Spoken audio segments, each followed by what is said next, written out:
और जिस विषय के ऊपर हम बात करने वाले हैं वो है कि career opportunities as an officer central arm police forces, यानी कि CRPF, BSF, CISF, ITBP, SSB वगैरह। दूसरा पैरामिलिट्री फोर्सेस जिसमें असम राइफल शामिल है। इसके बाद तीसरा जो है वो है मर्चेंट नेवी। और उसके बाद और भी है कि जो हम लास्ट टाइम कवर नहीं कर पाए वो है एनसीसी एंट्री, या जैसे बोलेंगे टेरिटोरियल आर्मी की एंट्री। तो ये सब करियर अपॉर्चुनिटीज के बारे में हम बात करेंगे। और इसके ऊपर बात करने के लिए मेरे साथ है ब्रिगेडियर सुनील बोधे, जो 19 जाट के हैं। इनकी पहचान मैंने पहले ही की थी। हमने जब 2 या 3 हफ्ते पहले एक और प्रोग्राम किया था, इसे अच्छा रिस्पांस मिला फेसबुक के ऊपर भी और यूट्यूब के ऊपर भी, और उसके बाद कुछ क्वेश्चंस भी आए थे। तो मुझे भरोसा है कि आज का ये जो कार्यक्रम है इसे भी हमें अच्छा रिस्पांस मिलेगा। मैं ब्रिगेडियर बोधे को बिल्कुल शॉर्ट में आपको इंट्रोड्यूस करना चाहूंगा कि वो इन्फेंट्री के ऑफिसर है। भारत पाकिस्तान सीमा, भारत चीन सीमा, यहाँ पे उन्होंने काम किया हुआ है, एक्चुअल ऑपरेशंस में हिस्सा लिया हुआ है। तकरीबन 37-38 ईयर्स उनकी फौज में सर्विस रही हुई है। आजकल वो पुणे में स्थित है। और उनका सबसे बड़ा क्वालिफिकेशन जो हमारे आज के टॉपिक के लिहाज से है वो ये है कि वो सर्विसेज सिलेक्शन बोर्ड, जो आर्म फोर्सेस का एक इंटरव्यू बोर्ड होता है सिलेक्ट करने के लिए कैंडिडेट्स को एनडीए वगैरह के लिए, उनके वो काफी साल के लिए प्रेसिडेंट रहे हुए हैं। यानी कि जो सर्विसेज की जो सिलेक्शन सिस्टम है वो बहुत अच्छी तरह से जानते हैं। तो इस विषय के ऊपर उनका अनुभव बहुत अच्छा है और मुझे भरोसा है कि इस अनुभव का हमें बिल्कुल फायदा होगा। तो ये ब्रिगेडियर सुनील बोधे जी को हम यहाँ पे वेलकम करते हैं। वेलकम ब्रिगेडियर सुनील बोधे। और धन्यवाद सर। मैं आपसे पहला सवाल ये पूछूंगा कि ये जो सेंट्रल आर्म पुलिस फोर्सेस है, अगर वहां पे जाना है तो उनकी रिटन परीक्षा होगी। इसके बाद पहले तो शुरुआत आपको एप्लीकेशन भरनी पड़ेगी, उसके बाद रिटन परीक्षा होगी, इसके बाद आपका इंटरव्यू होगा, इसके बाद मेडिकल होगा, इसके बाद आपकी मेरिट लिस्ट लगेगी। तो ये जो प्रोसीजर है, क्या ये सभी परीक्षाओं के लिए एक साथ है, यानी कि सीआरपीएफ, बीएसएफ, सीआईएसएफ वगैरह, और ये किस प्रकार से किया जाता है, इसके ऊपर जो हमारे दर्शक है इनको बताइए। ब्रिगेडियर सुनील बोधे। धन्यवाद सर। अच्छा, सभी की जानकारी के लिए मैं पीछे जो चीज बताई थी वहां से चालू करता हूँ। जैसे कि मैंने बोला था कि हमारे पास तकरीबन 13.5 लाख से ज्यादा स्टैंडिंग आर्म्ड फोर्सेस है। उसी तरह से हम सबको ये जानना जरूरी है कि हमारे पास 10 लाख के ऊपर सेंट्रल आर्म्ड पुलिस फोर्सेस या पैरामिलिट्री फोर्सेस है। इसके अंदर मैं आप लोगों को मोटे तौर पे बताना चाहता हूं कि बॉर्डर सिक्योरिटी फोर्स 2.60 लाख, मतलब 2.5 लाख से ज्यादा फोर्स है। सीआरपीएफ 3.25 लाख से ज्यादा फोर्स है। इसके बाद ITBP, Indo Tibetan border police जो है वो 90,000 के ऊपर है। आसाम राइफल जो है वो 70,000 के ऊपर है। सेंट्रल इंडस्ट्रियल सिक्योरिटी फोर्स ये 1.5 लाख से ज्यादा है। और सीमा सुरक्षा बल जो खास करके भूटान और नेपाल के बॉर्डर को मैन करता है, उसमें 75,000 से ज्यादा स्ट्रेंथ है। इसके अलावा आईबी, रॉ, एनएसजी वगैरह ये सब मिला के हमारे पास 25,000 से ज्यादा फोर्स है। मैं दूसरी बात बताना चाहता हूं, जहां तक बीएसएफ का सवाल है, बीएसएफ जो है वो इंडो पाक बॉर्डर, इंडो बांग्लादेश या अर्स्टवाइल ईस्ट पाकिस्तान वो बॉर्डर और म्यांमार वाली जो बॉर्डर है वहां पर तैनात होती है। आसाम राइफल खास करके म्यांमार बॉर्डर और नॉर्थ ईस्ट एरिया में तैनात है। सीमा सुरक्षा बल नेपाल और भूटान बॉर्डर के ऊपर है। इंडो टिबेटन बॉर्डर पुलिस जो है वो जो अर्स्टवाइल टिबेट या अभी का जो चाइना बॉर्डर है, इंडो चाइना बॉर्डर, उसके ऊपर डिप्लॉयड है। ये अपने देश का वन बॉर्डर वन फोर्स जो है उस पॉलिसी के हिसाब से बनाया गया है। तो इसके अंदर ऑफिसर्स लेवल जो है वो तकरीबन 50,000 से 60,000 के बीच में ऑफिसर्स की तादाद है।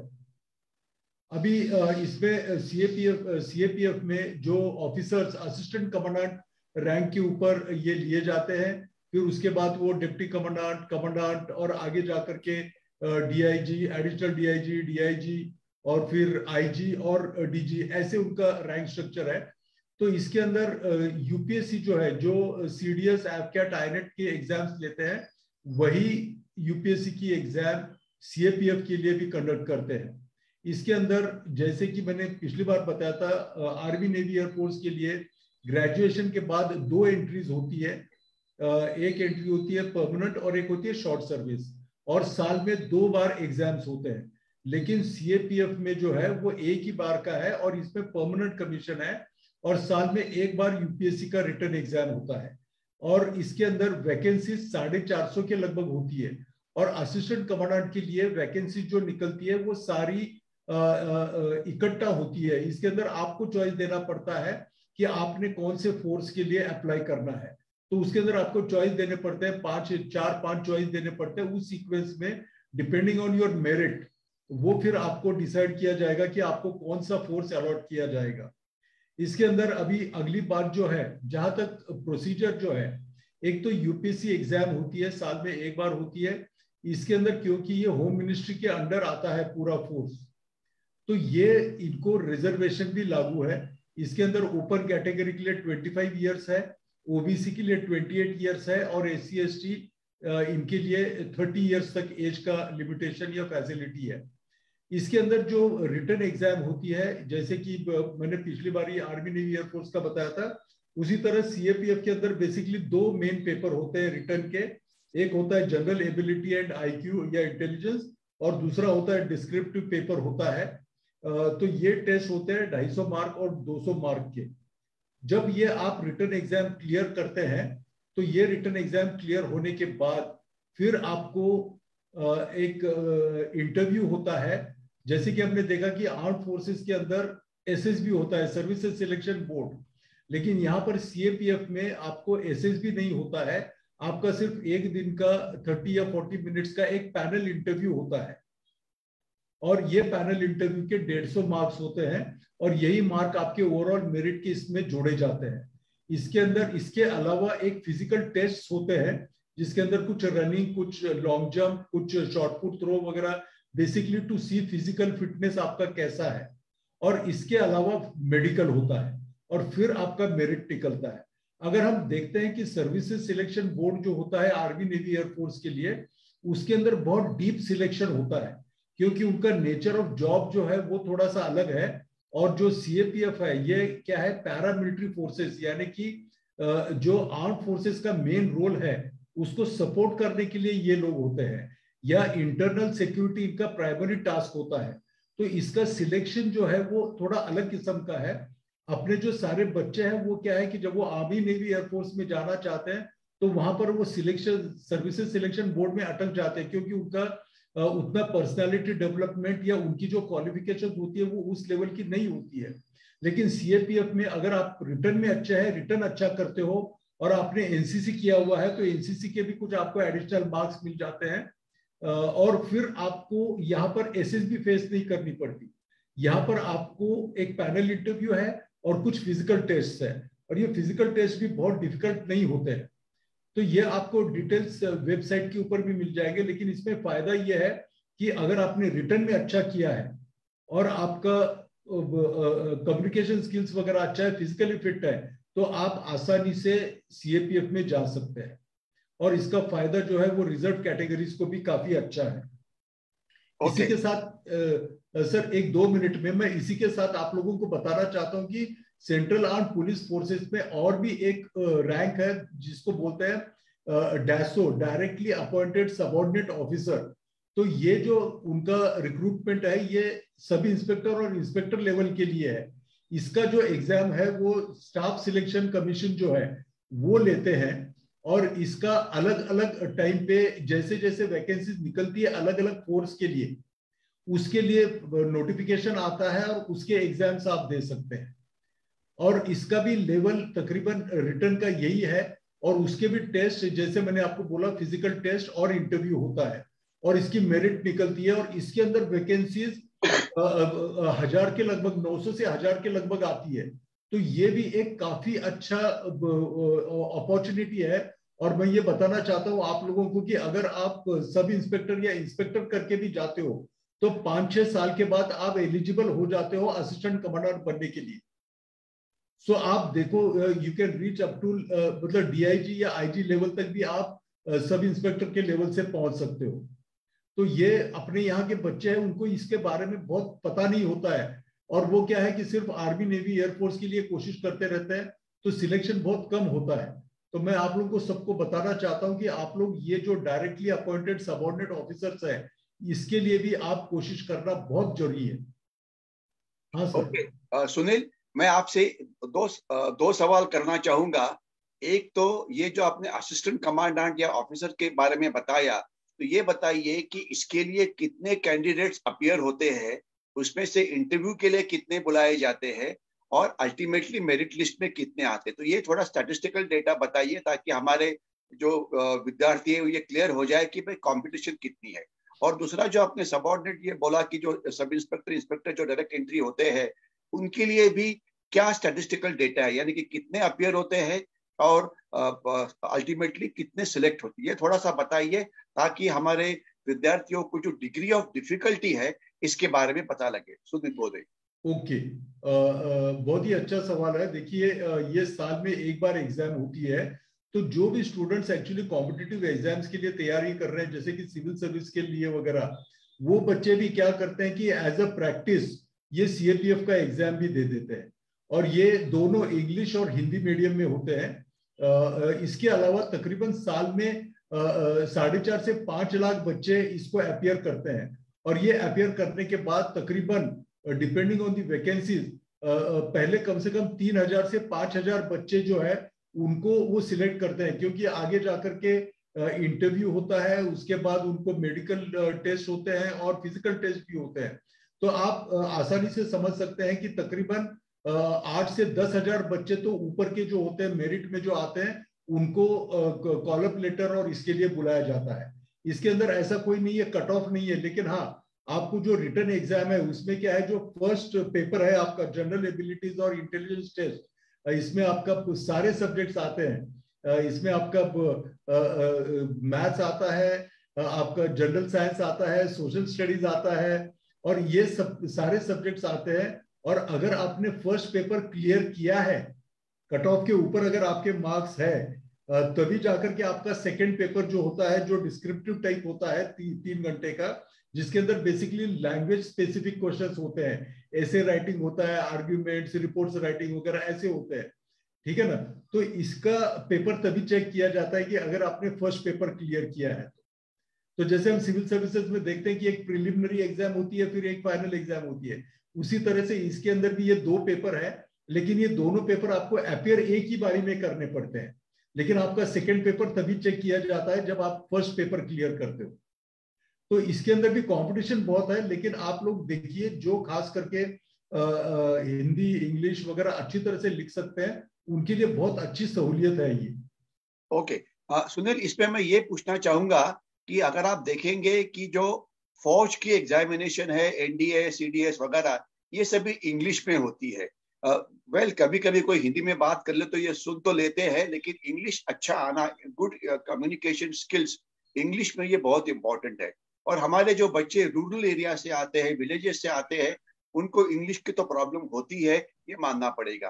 तो मेरे ख्याल से एक यहाँ पे एडवांटेज हमारे बच्चों के लिए ये है कि इसीलिए कि आप हिंदी में भी बात कर सकते हैं, तो ये थोड़ा सा डिग्री ऑफ डिफिकल्टी कम हो जाता है। क्योंकि महाराष्ट्र की बात की जाए तो जो मराठी बात कर लेता है उसको हिंदी तो अपने आप वैसे ही आ जाता है, मतलब हिंदी या आज compare to South Indian students हमें हिंदी की कोई प्रॉब्लम नहीं है।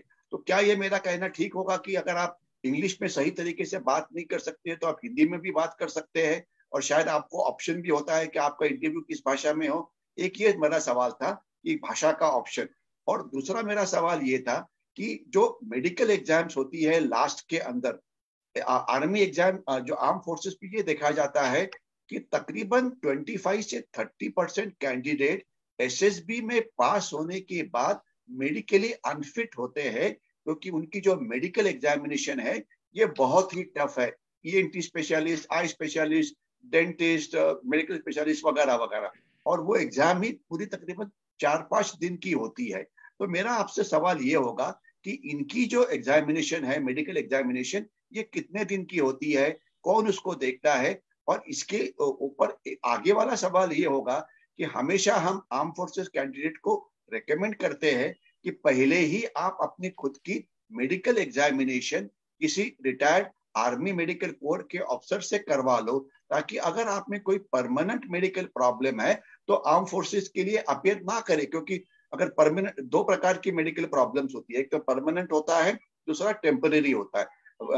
आपके ईयर्स के अंदर वैक्स है या थोड़े ऐसी छोटी मोटी प्रॉब्लम तो वो सॉल्व हो सकती है, लेकिन परमानेंट है, हार्ट में मरमर है वगैरह वगैरह, या आपका टोस ठीक तरीके से नहीं है, काफी सारे पॉइंट होते हैं, तो वो तो एक एक्सपर्ट ही जानता है आर्मी मेडिकल कोर के खास तौर पे। तो क्या आप इस प्रकार की मेडिकल एग्जाम इनके लिए भी रेकमेंड करेंगे सीएपीएफ के लिए? इसके ऊपर थोड़ा प्रकाश डालिए ब्रिगेडियर बोधे। सबसे पहले हम भाषा के बारे में बात करते हैं, मल्टीलिंगुअल एग्जाम्स। अभी इसमें फायदा ये होता है कि हमारे बच्चे जो है, अगर तो उनको इंग्लिश बहुत ही ज्यादा मुश्किल लगता है, जैसे कि मैंने आपको बताया था लास्ट टाइम कि आर्मी नेवी एयरफोर्स का कल्चर थोड़ा अलग है, सीएपीएफ का कल्चर अलग है, क्योंकि सीएपीएफ जो है ज्यादा इंटरनल सिक्योरिटी के ऊपर भर होता है और उनको टेक्नोलॉजी इतना ज्यादा एडवांस इस्तेमाल नहीं करना पड़ता, और तकरीबन सारी जो ऑफिस वर्किंग होती है वो हिंदी में होती है, तो उनके लिए ये आसान है। अपने जो बच्चे हैं वो इंग्लिश अगर तो थोड़ी प्रॉब्लम है because it is a foreign language, लेकिन खास करके महाराष्ट्र लड़के जो है उनको हिंदी तो बड़ी अच्छी समझ में आती है। मतलब जो इंग्लिश अच्छी करने के लिए 1.5 साल जाता है, उस जगह पे हिंदी अच्छी करने के लिए 2-3 महीने बहुत है, क्योंकि हम लोग हिंदी तकरीबन रोज इस्तेमाल करते हैं। तो ये सर्टनली आर्मी नेवी एयरफोर्स से सीएपीएफ के लिए एडवांटेज है, अपने बच्चों को वो लैंग्वेज बैरियर जल्दी क्रॉस कर सकते हैं। तो ये पहला सवाल था। तो हमेशा ये एडवांटेज रहेगा, दोनों हिंदी में भी एडवांटेज, इंटरव्यू में भी एडवांटेज रहेगा और रिटर्न में भी एडवांटेज रहेगा। दूसरी बात है मेडिकल की। अगेन आर्मी नेवी एयरफोर्स की जो मेडिकल्स होती है, ये प्रॉपर आर्मी मेडिकल बोर्ड जो हॉस्पिटल्स है आर्मी नेवी एयरफोर्स के, वहां पर कराई जाती है। और जो फिजिकल रिक्वायरमेंट्स है वो बहुत ऊंचे दर्जे की चाहिए होती है, जैसे कि पायलट है उसकी मेडिकल, या तो जो ऑफिसर जो हाई एल्टीट्यूड और रेगिस्तान में वगैरह अलग अलग जगह सर्विस करना है, उसकी सर्विस कंडीशन ज्यादा टफ होती है। तो आर्मी नेवी एयरफोर्स की मेडिकल बहुत ज्यादा टफ होती है। जहां तक सीएपीएफ के मेडिकल की रिक्वायरमेंट है, वो जो है जो सेंट्रल गवर्नमेंट के हॉस्पिटल्स है या जो नॉमिनेटेड हॉस्पिटल्स होते हैं सेंट्रल आर्म पुलिस फोर्सेस के, उन हॉस्पिटल्स में होती है, और उनके मेडिकल स्टैंडर्ड्स इतने डिफिकल्ट नहीं है जितने की आर्मी नेवी एयरफोर्स के हैं। तो ये बच्चों को एक और एडवांटेज हो जाता है।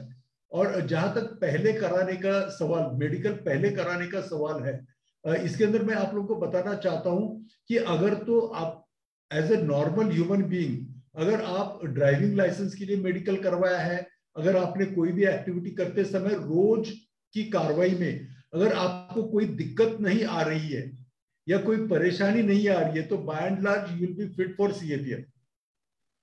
ठीक है, हाँ, मतलब ये एक यार्डस्टिक समझ के चलो। तो सीएपीएफ के लिए कोई इतना जरूरी नहीं कि आप पहले मेडिकल करवा लो। ओके ओके, आपने ये अच्छी बात बताई कि मेडिकल स्टैंडर्ड्स काफी कम है, और इसके सिवा इंटरव्यू के भी हिंदी में आप बात कर सकते हैं, तो ये एक बहुत बड़ा एडवांटेज है। और मेरे ख्याल से सबसे बड़ा एडवांटेज ये है कि उनकी जो वैकेंसीज है ये काफी ज्यादा है। अगर आप देखेंगे कि एनडीए की 300-350 वैकेंसी होती है, सीडीएस की मेरे ख्याल से 100 के आसपास होती है वगैरह वगैरह, तो यहाँ पे वैकेंसीज भी बहुत ज्यादा है। तो ये एक और एडवांटेज होता है। यहाँ पे मैं एक सब क्वेश्चन आपको ये पूछना चाहूंगा कि सीएपीएफ के अंदर जो महिलाएं हैं, विमेन कैंडिडेट्स है, उनके लिए क्या अपॉर्चुनिटीज है, इसके ऊपर प्रकाश डालिए ब्रिगेडियर बोधे। यस, मैं आप लोगों को बताना चाहता हूं कि जहां तक सीएपीएफ में women entry in CAPF is concern, army navy air force से ज्यादा वैकेंसीज है, क्योंकि होम मिनिस्ट्री के अंडर जनरली हम लोग 33% रिजर्वेशन से जाते हैं। तो उसमें क्या है कि जितना वैकेंसीज अगर आप देखोगे तो मेल और फीमेल के वैकेंसीज अलग अलग दिए होंगे। तो सीएपीएफ में, बल्कि मैं आप लोगों को बताना चाहता हूँ खास करके जो विमेन कैंडिडेट्स है उनको बताना चाहता हूँ कि हमारे जो सेंट्रल आर्म पुलिस फोर्सेस है उनको बहुत ज्यादा विमेन एंट्री की जरूरत है, विमेन फोर्स की जरूरत है, क्योंकि उनकी जो नेचर ऑफ ड्यूटीज है, इंटरनल सिक्योरिटी, वहां पर women are doing much better. तो ये एक बड़ा एडवांटेज होगा कि अगर तो लड़कियां इसके लिए ज्यादा तैयारी करें। और जहां तक वैकेंसीज का सवाल है, आर्मी नेवी एयरफोर्स से बहुत ज्यादा वैकेंसीज सीएपीएफ में है। ओके, मैं नेक्स्ट सवाल ये पूछना चाहता हूँ कि अभी हम आ जाते हैं आसाम राइफल के ऊपर, जिसे हम पैरामिलिट्री फोर्स भी बोलते हैं। तो थोड़ा आसाम राइफल के बारे में बताइए। मैं सबको ये बताना चाहूंगा कि आसाम राइफल फोर्स जो है, इसके ऑफिसर्स जो होते हैं, ये आमतौर पे आर्मी के होते हैं। कुछ उनके कैडर के भी ऑफिसर्स है, लेकिन वो बहुत कम है। लेकिन इनके जवान पहले नॉर्थ ईस्ट से आते थे, लेकिन अभी पिछले 10 साल से इसका परसेंटेज अभी ऑल इंडिया किया गया हुआ है। और अभी इसलिए कि मेरा थोड़ा सा किसी कारण से आसाम राइफल से थोड़ा भी ज्यादा संबंध आ गया, मैं आपको इतना ही बोलना चाहूंगा कि मैंने वहां पे, जब मैं वहां पे उनकी यूनिट्स वगैरह में गया, तो वहां पे मैंने एज हाई एज 10% महाराष्ट्रियंस, यानी कि मराठी स्पीकिंग लोगों को वहां पे मैंने देखा है। और इसमें मैंने एक बात खास तो देखी, उसमें लड़कियां भी बहुत सारी थी। लेकिन जो लड़कियां वहां पे थी, मैं उस पर ये बोलना चाहूंगा, आमतौर पे ये जो लड़कियां वहां पे सिलेक्ट हो गई थी, ये तकरीबन किसी लेवल की स्पोर्ट्समैन थी। यानी कि कोई जूडो खेलता था, कोई और गेम खेलता था, लेकिन मतलब बेसिकली उनका एक नेचर जो था वो एक स्पोर्ट्समैन का नेचर था। तो इसीलिए आसाम राइफल के अंदर एंट्री जाना as an officer, as a ये भी एक बहुत बड़ा ऑप्शन है। और लेकिन सिर्फ उसकी प्रॉब्लम क्या है कि जो मुझे समझ में आई है, जिसके ऊपर आप प्रकाश डाल सकते हैं, कि जैसे कि यूपीएससी की एग्जाम ये ऑल इंडिया पे कहीं पर भी हो जाती है, यानी कि पुणे में होती होगी, मुंबई में होती होगी, लेकिन आसाम राइफल की जो रिक्रूटमेंट है, आसाम राइफल की जो एग्जाम्स है, वो मेरे ख्याल से सिर्फ शिलोंग में होती है, जो उनका हेडक्वार्टर है। तो थोड़ा इसके ऊपर ध्यान डालिए कि एज अ जवान या एज अ कांस्टेबल उनको, लड़कियों को क्या उसमें मिलता है, लड़कों को क्या मिलता है, और एज एन ऑफिसर किस प्रकार से एंट्री है। ब्रिगेडियर बोधे। ओके, जहां तक आसाम राइफल का सवाल है, मैं आप लोग को बताना चाहता हूं कि मैं आसाम राइफल में एडिशनल डीआईजी था मणिपुर नागालैंड में। तो ये एक बहुत ही अच्छा फोर्स है। जैसे कि महाजन सर ने बताया कि यहाँ पर रिक्रूटमेंट जो है, अभी आप लोग को मैं बताना चाहता हूँ, नॉट ओनली आसाम राइफल, लेकिन जो सारे बाकी सीएपीएफ फोर्सेस है, इसके अंदर स्पोर्ट्समैन को बहुत ही एडवांटेज है और बहुत ही प्रेफरेंस दिया जाता है, क्योंकि उनके लिए एक गर्व की बात होती है कि ऐसे खिलाड़ी उनके साथ रहे, उनके फोर्स में रहे। दूसरी बात, जहां तक असम राइफल का है, कि जब हमने शुरू किया था तो सन्स ऑफ द सॉइल करके किया था कि सिर्फ वही के लोग रिक्रूट किए जाएंगे। लेकिन अभी जो है वो, जैसे सर ने बताया, परसेंटेज बढ़ रहा है। लेकिन इसके अंदर आप लोगों ने याद रखना है कि ये एक बहुत ही अच्छा फोर्स है, और जहां तक नेशनल इंटीग्रेशन है, उसके हिसाब से ये फोर्स को अलग से बनाया गया है, ताकि जो नॉर्थ ईस्ट एरिया है वो हम सबको वहां पर जाने का मौका मिले, वहां सर्विस करने का मौका मिले। और आसाम राइफल जो है वो बहुत ही अच्छा काम कर रहे हैं बॉर्डर के ऊपर और नॉर्थ ईस्ट एरिया में भी। तो ये एक बड़ा इनका, जहां तक रिक्रूटिंग का सवाल है, जहां तक उनका ऑफिसर कैडर है, असिस्टेंट कमांडेंट लेवल का है, वो तो यूपीएससी का ही एग्जाम होता है। लेकिन जो बाकी कांस्टेबल, हेड कांस्टेबल वगैरह, उस लेवल का जो एंट्री है, उसके लिए उसका नोटिफिकेशन अलग अलग टाइम पे निकलता है। तो ये जैसे जैसे वैकेंसीज क्रिएट हो जाती है, या अगर तो फोर्स इंक्रीमेंट हो रहा है या फोर्स बढ़ने वाला है, तो उस समय ज्यादा वैकेंसीज रहती है। तो इसी तरह से बाकी जो सीएपीएफ के जो कांस्टेबल लेवल की एंट्रीज है, वो अगर आप देखोगे इसके ऊपर, एमएचए की वेबसाइट के ऊपर या सीएपीएफ की वेबसाइट के ऊपर, तो बार बार आपको पता चलेगा कि अलग अलग फोर्स जो है उनके अलग अलग रिक्रूटमेंट के नोटिफिकेशंस आते रहते हैं। तो उसको आपको फॉलो करना पड़ेगा। और उसके अंदर तरीका भी वही है सर, कि जो रिटन एग्जाम है वो देना पड़ेगा, फिर आपको फिजिकल टेस्ट होंगे, फिर मेडिकल होगा। ओके, अभी हम हमारे नेक्स्ट मुद्दे पे आ जाते हैं, जो कि टेरिटोरियल आर्मी, जिसको हम लास्ट टाइम कवर नहीं कर पाए। टेरिटोरियल आर्मी के अंदर भी हमारे जो महाराष्ट्र के लोग हैं, उनको काफी सारी अपॉर्चुनिटीज है। और अगर हम टेरिटोरियल आर्मी बटालियंस की बात करें, तो आज पुणे में एक टेरिटोरियल आर्मी बटालियन है, इसके सिवा मराठा रेजिमेंट की। इसके सिवाय एक कोल्हापुर के अंदर कोल्हापुर टीए है, और इतना ही नहीं, जो नागपुर के अंदर भी टेरिटोरियल आर्मी की बटालियन है, मैंने देखा हुआ है मेरे आंख से। और वहां पे मैंने देखा कि वहां पे नॉन मराठी, नॉन महाराष्ट्रियन लोग काफी थे। मतलब मैं अभी मराठी और नॉन मराठी इस प्रकार की बात नहीं करना चाहता हूँ, लेकिन मुझे आश्चर्य ये लगा कि नागपुर जो एक महाराष्ट्र का ऑलमोस्ट सेकंड कैपिटल है, वहां पे 50-60% जो टेरिटोरियल आर्मी में जो लड़के थे, बच्चे थे, ये नॉन मराठी थे। तो मेरे ख्याल से ये एक अपॉर्चुनिटी हमारे लोग छोड़ देते हैं। तो थोड़ा जवान के तौर पे किस प्रकार से भर्ती होती है उसके बारे में बताइए, और टेरिटोरियल आर्मी में एक एज एन ऑफिसर जाना है तो वो कैसे कर जाते हैं इसके बारे में बताइए, और लास्ट में कितने साल वो नौकरी कर सकते हैं इसके बारे में बताइए, ब्रिगेडियर बोधे। ओके, जहां तक टेरिटोरियल आर्मी का सवाल है, मैं आप लोगों को बताना चाहता हूं कि जैसे कि हमारे पास सेंट्रल आर्म पुलिस फोर्सेस है, जिनका सेकेंडरी रोल है कि आर्म फोर्सेस को लड़ाई के दौरान मदद करना। Primary role internal security, secondary role to help the arm forces और असिस्ट दी आर्म फोर्सेस। तो उसी तरह से आर्मी में जो नॉर्मल हम लोग जब पीस टाइम ड्यूटीज होती है, उसके अंदर कुछ एक ड्यूटी होती है जो कि कॉम्बैट ड्यूटीज होती है, जो कि जो सर्विंग सोल्जर्स है उनको थोड़ा सा प्रॉब्लम आता है, और क्योंकि उसके ऊपर हमारा फोर्स लग जाता है, फिर जो रेगुलर फोर्स है वो। तो अभी क्या है कि हम में से बहुत सारे युवा बच्चे होते हैं, वो आर्मी नेवी एयरफोर्स नहीं ज्वाइन कर पाते, लेकिन उनकी एक इच्छा होती है कि मैं आर्मी में सर्विस करूं। तो उनके लिए फिर 25 साल से लेकर के 40 इयर्स तक का एज ब्रैकेट है, जिसके अंदर आप ऑफिसर के लिए एस्पायर कर सकते हो for TA battalion as an officer.